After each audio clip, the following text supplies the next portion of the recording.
Hundi keenya iyyuu jireenya abduu keenya jiraachuu barbaanna.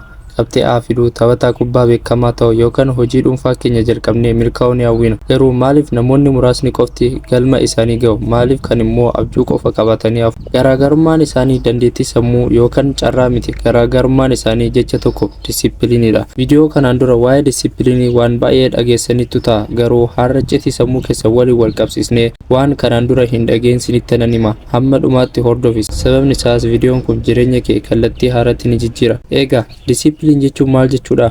Baay'een keenya disipiliin jechuun akka waan of adabuu, of dhiphisuu yookaan waan nu gammachiisu hundarraa of dhoowwutti nutti dhaga'ama. Garuu dhugaan jiru kanaa miti. Disipiliin jechuun gammachuu kee isa ammaa galma kee isa booruuf jecha aarsaa gochuudha.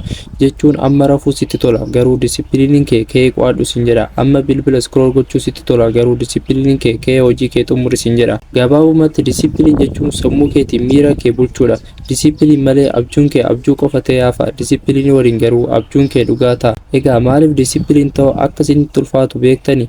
Deebiin isaa kutaa tokkoffaa keessatti kallattumaan waliin ilaalla. Deebii disipiliin ta'uu dadhabdeef beekuuf sammuu kee keessa waraana deemaa jiru tokko hubachuu qabda. Sammuun keenya akka waan hooggantoota lamaan bulchamutti. Inni jalqabaa limbic system yookaan sammuu miiraaf fedhii jedhama. Inni kun sammuu keenya isa primitive yookaan isa jalqabaati.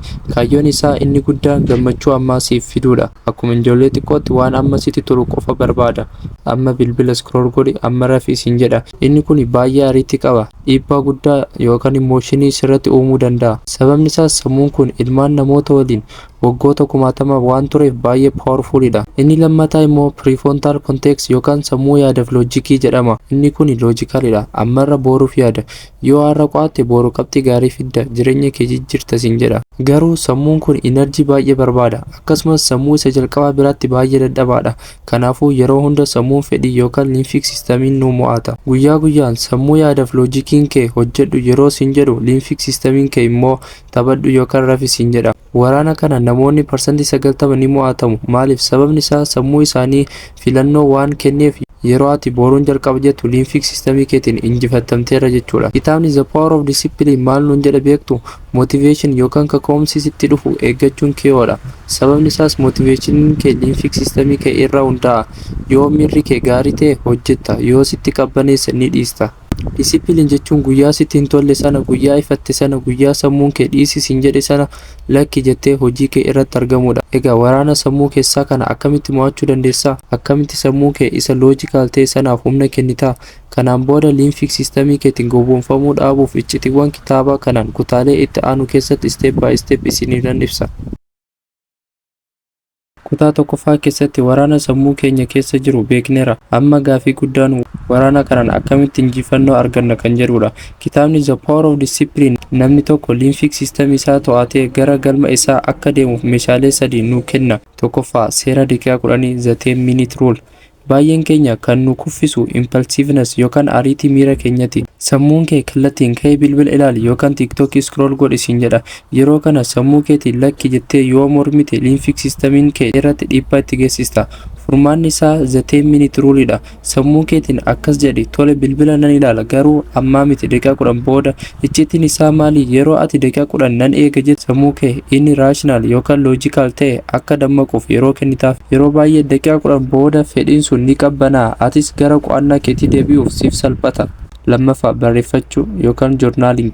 Disipiliin qabaachuuf meeshaan guddaan joornaalingidha. Yaada kee, fedhii kee fi waan si dhibbisu hunda waraqaa irratti gadi dhangalaasi. Kuni sammuu kee kaalma yookaan qabbaneessuun ati akka loojikii keetiin murteessitu si gargaara. 3. Delay gratification.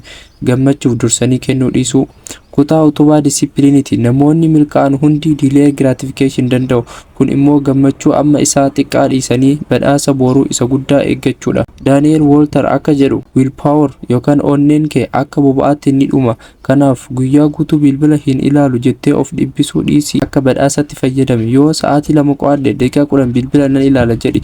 Yeroo kana sammuun kee qo'annaa sana akka adabbii osoo hin taane akka kallattii badhaasa itti argatutti ilaala. 4. Naannoo kee sirreessi. Change your environment. Kun baay'ee murteessaadha. Namni disipiliinii qaba jedhamu nama humna addaa qabu osoo hin taane nama naannoo isaa disipiliiniif mijeeffatedha. Yoo barataa cimaa ta'uu barbaadda ta'e barattoota C fidan gidduu osoo hin taane warra A fidan gidduu ooli. Yoo taphataa kubbaa ta'uu barbaadde warra halkan guutuu geemii taphatan dhiisi, warra halkan rafanii ganamaan ka'anii shaakallii jalqaban waliin ooli. Willpower yookaan onneen kee ni dhuma. Naannoo environment kee garuu si haa godha. Sammuun kee ofumaa waan naannoo keetti jiru hordofa. Kanaaf jireenya kee jijjiiruuf naannoo kee jijjiiri. Egaa maatii baruutiif kitaabni Daniel Walter The Power of Discipline kallattiin nuun kan jedhu discipline jechuun humna addaa qabaachuu osoo hin taane sammuu ofii beekuu fi siistamii itti hojjetu uummachuudha. Isinoo kutaalee kitaaba kana keessa isa kamtu caalatti isin amansiisee koomentii irratti naaf barreessaa. Viidiyoon kun yoo isin gargaare laayik fi sheer godha. Torban itti aanu mata duree haaraa fi kitaaba haaraa isiniif nan fida. Nagaa tura.